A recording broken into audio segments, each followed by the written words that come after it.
Hello friends, Joe here once again to look at some new characters because we're getting some Halloween characters because it's October. You may have noticed there was no video for the last set of characters. That was Light Siegfried and Wind Catherine. Mostly because, well, I was too busy to record it on the day of the banner, and then when I actually looked at the characters, they're just kind of like, they're bad. And like, honestly, you're probably going to see much more of that coming forward, where I'm just not going to bother doing these videos for most of the non-limited characters, because honestly most of them are bad, and it's just, I don't see much worth in making those videos where basically all I'm doing is going through their skills and just going, they're fine, I guess, because that's what the non-limited characters in this game are at this point. It's, most of them are just either bad or fine. Like, it's very rare that we get a non-limited character that's actually really strong. Like, the last one in my mind is, I can think of, is Earth Satyr, which was like nearly 2 years ago. Quickly looking through the game with tier list, which obviously isn't everything, but Ragazzo was relatively recent. He's pretty good. Fire Elmot is also pretty good. Hecate is pretty decent as well in fire. They're all relatively recent, but aside from that, like in water, like we have Gwen, who's 9.8. Oh, she was a while ago, like a year or so ago at least. Water Zeta, she was like 2 years ago. You know, we have Petra in Wind is the highest rated non-limited in Wind at 9.6, and that was a rebalance of a really old unit. Same in Light, we have Fairies SSR after she got her FLB. So yeah, just going forward, there are going to be less videos because, like, unless it's like a new grand or a seasonal, like, most of the new characters just aren't worth like making videos on. And honestly, like, I don't really find them, I don't find it fun just to sit here and just kind of go, they're fine, I guess, you know. Like, what did Game With give the last two units that we got, which was Light Siegfried? Because I looked at their kits, and honestly, they're bad. Like, Light Siegfried is absolute trash, and Wind Catherine has some interesting stuff maybe with her switch out skill, but apart from that, she's nothing great as well. Like 9.4 for Catherine and 9.3 for Light Siegfried. Like, they're just straight up not great units. So yeah, it's just a bit of a long-winded way to say that you're probably going to see less videos of me doing character impressions, first impressions, because most of the characters are just bad and not really worth doing impressions of, honestly. But not today, because we have new seasonals. We have Halloween units because it's Flash Fest in the middle of October. So let's see who we're getting this year. We only get one batch of new characters per year for Halloween. As I skip through all this, I'm guessing Dante, since he had a little sprite there on the loading screen.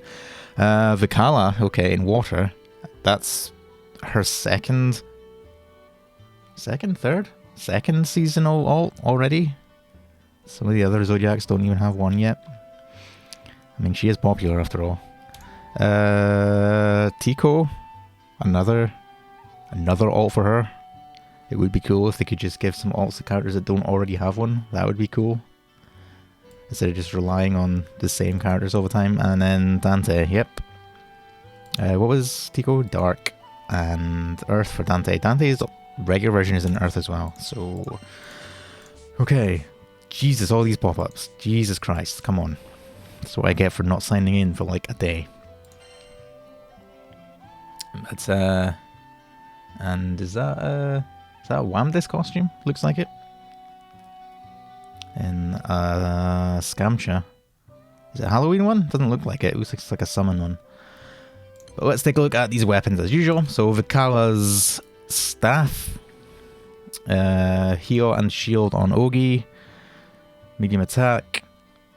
Medium grace. And damage cap. It does have a FLB, but it's probably not going to see much use. You can get this from other farmable weapons.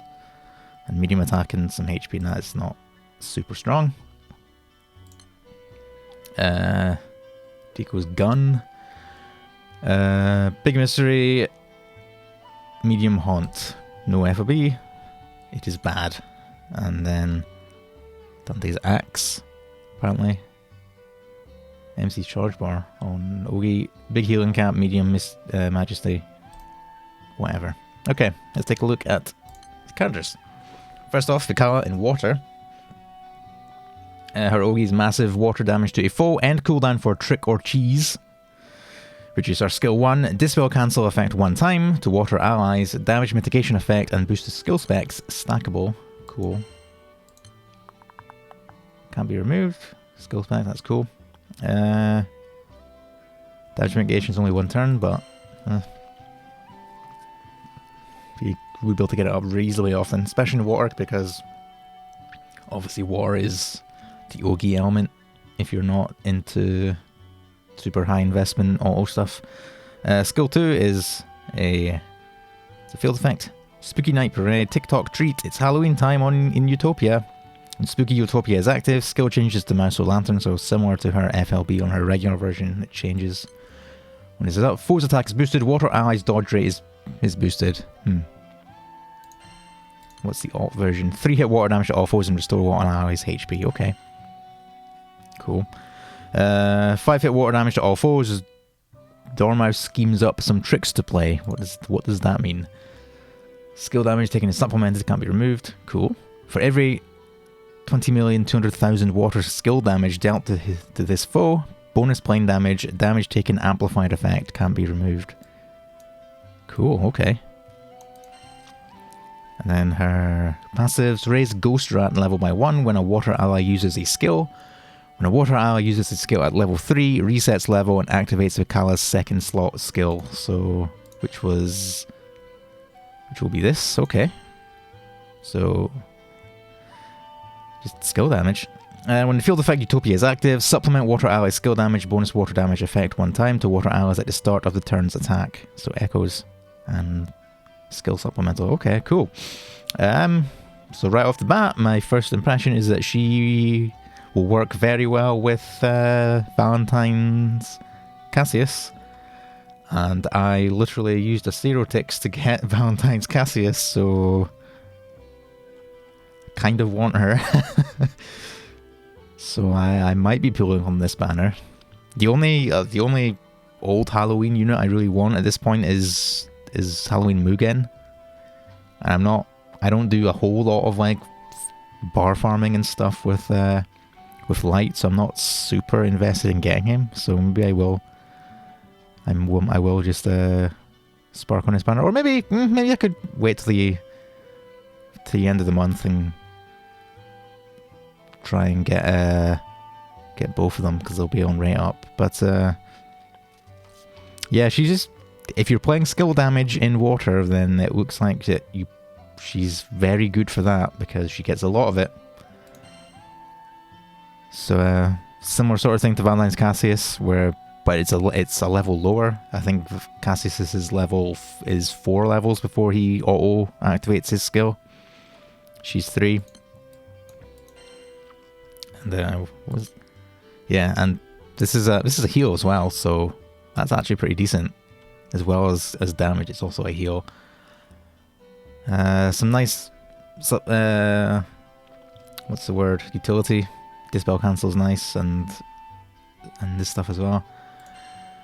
Yeah, she seems not like super broken, but pretty nice for if you're playing skill damage stuff in water. It's a shame that water doesn't really have a pain and suffering equivalent, or not, or even just like an agonize. Like the only closest they have is the Wamdis Nidasite, which isn't as strong for skill damage stuff. But she seems pretty decent for that, so I want her. So whether I need to decide whether or not to spark on this banner or the end of the month one, because I have a lot of the Halloween units now. I got a lot of them pretty quickly last year when I had very few originally, so there's only a couple of old ones that I'm missing, and I'm probably not going to use any of them apart from Mugen if I were to get them. So I might just spark on this banner. depending on how good these two characters are. So let's look at Tikoh. And that is a comically large syringe. So she's now in Dark. Her Ogi's massive dark damage to a foe, shield effect to dark allies, and armor effect. Skill 1, dark damage to all foes, instant CA standby to caster, boost to dark allies, recovery cap. Is that a new buff? I can't think of anything else that has recovery cap as a buff. Anyway, skill 2, guts effect to dark allies. So stanza effect, 10% hit the target allies max HP, max 90%. Why would you want to do that? 8 turns. What's the cooldown? Is 9 turns. This will probably go to 8 when you level her up. So guts. Turn-based damage taken is lowered, can't be removed. Restores HP and removes 1 debuff at the end of turn, can't be removed. Okay.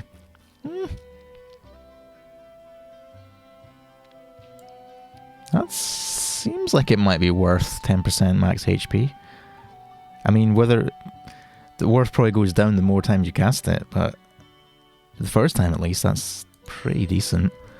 Skill 3, sacrifice dark allies HP to gain Stimulante effect. 3 uses. At the end of turn, if more than 1 use remains, consume 1 use, 20% of current HP to gain buffs. If only 1 use remains, consume 1 use and restore HP instead. Wait, what? You need a PhD to understand this skill. So you can only use this 3 times. And at the end of the turn... wait. So do you even need to cast this? At the end of... So it has 3 uses. At the end of the turn, if more than 1 use remains, it consumes 1 use and 20% of HP to gain buffs, which is... Attack is boosted and triple attack rate, apparently. I'll quickly see if we have numbers on the wiki. We don't. Cool. Very cool. If only 1 use remains, consume 1 use and restore HP instead. That's weird. So I'm not clear on whether you actually need to cast this manually, or if it just auto activates. But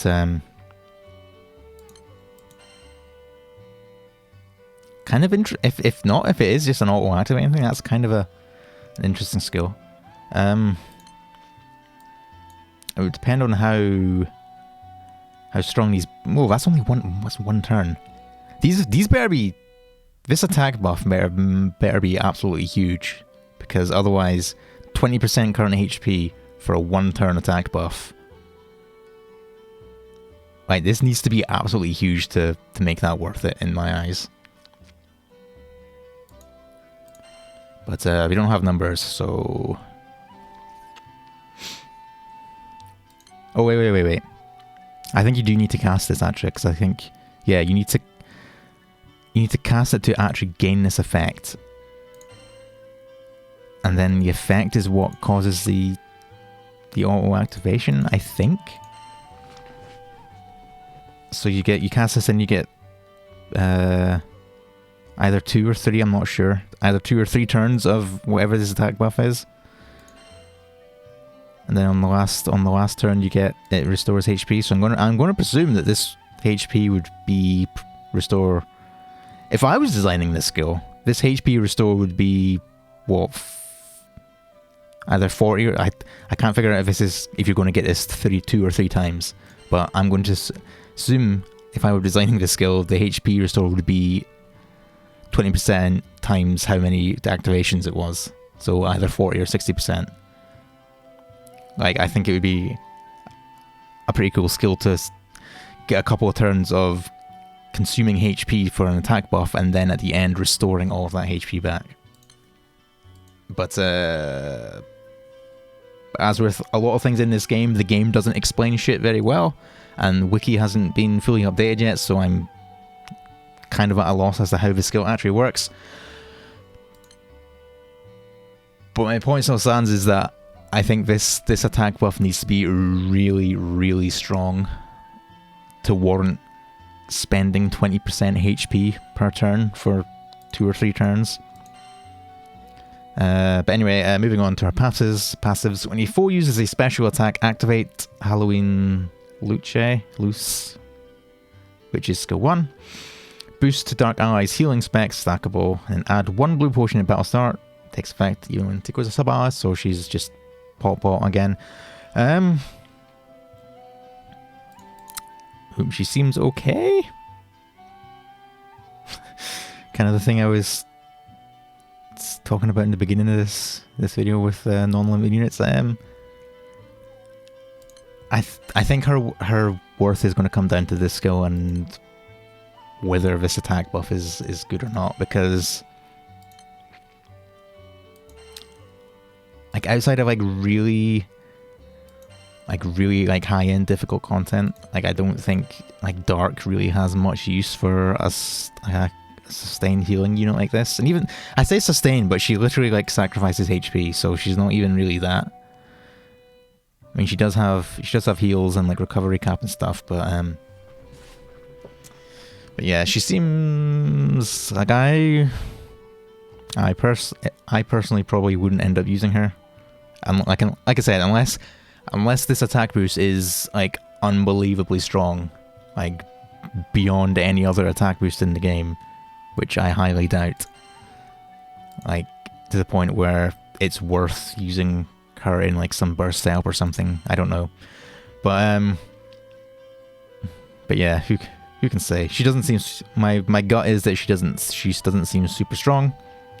She just seems kind of gimmicky in terms of the way she cuts HP and then restores some at the end. But like I said, I don't have numbers, so don't even know how well that would work.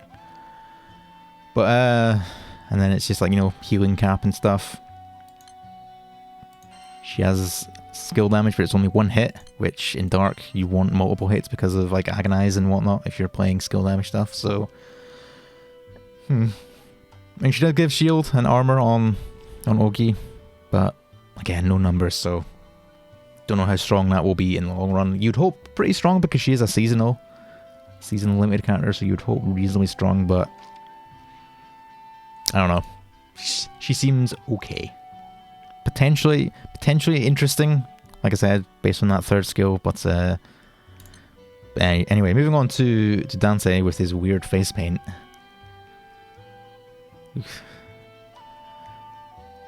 It's appropriate that the Cats character looks like he was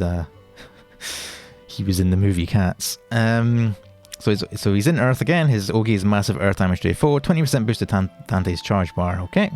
Skill 1, caster borrows the power of cats to deal triple attacks. Additional buffs based on number of irreplaceables. Oh, okay. Triple attack rate, echoes, stamina, amplified.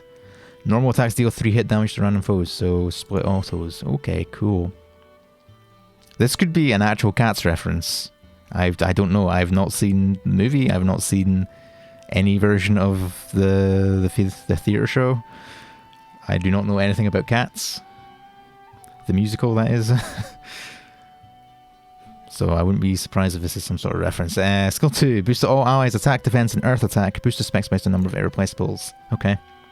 I'm going to check the wiki, but I'm going to assume that, again, we don't have like full numbers for this stuff. No, we don't. Okay, so cool. Again, he is a seasonal limited, so I would hope that these are pretty strong. But who can say? Skill 3, shield effect to caster, debuff immunity 1 time, dispel cancel effect 1 time, consume all of charge bar, boost the shield effect specs based on charge bar consumed. That's only to him, I'm assuming. Shield effect to caster, it doesn't specify all allies for this, so he only gives shield, veil, and dispel cancel to himself. At the cost of all of his charge bar, which seems like a lot. Passive 1, find 1 irreplaceable each turn, max 4, boost to attack and damage cap based on the number of irreplaceables. Start battle with 2 irreplaceables and lose 2 upon taking damage. Okay. So shield will help to mitigate that.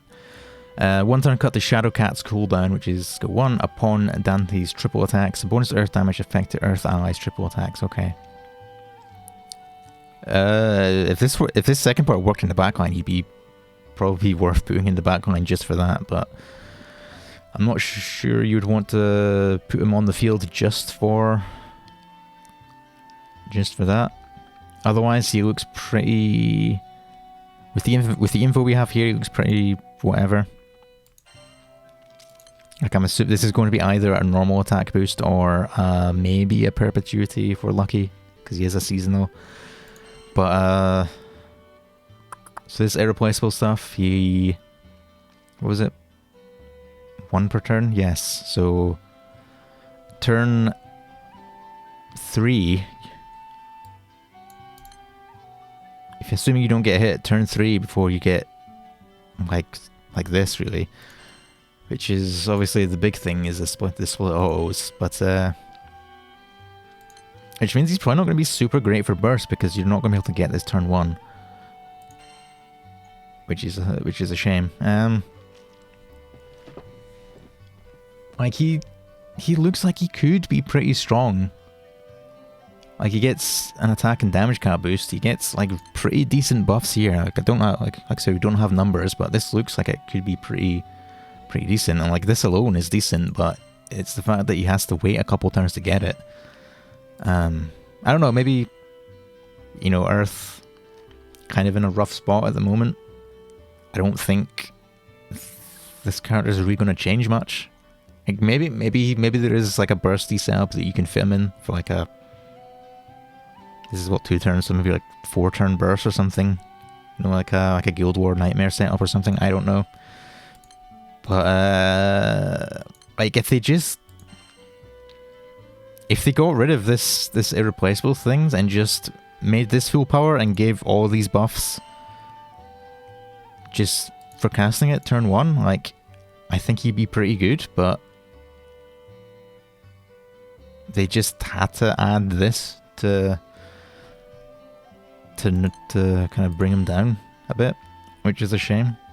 Otherwise, I think he'd be pretty good without this irreplaceable stuff. But like it's amazing like how much having to wait 2 turns to get this upgrade is going to kind of affect how much you'd use him really. But so yeah, maybe there's a setup where he's good.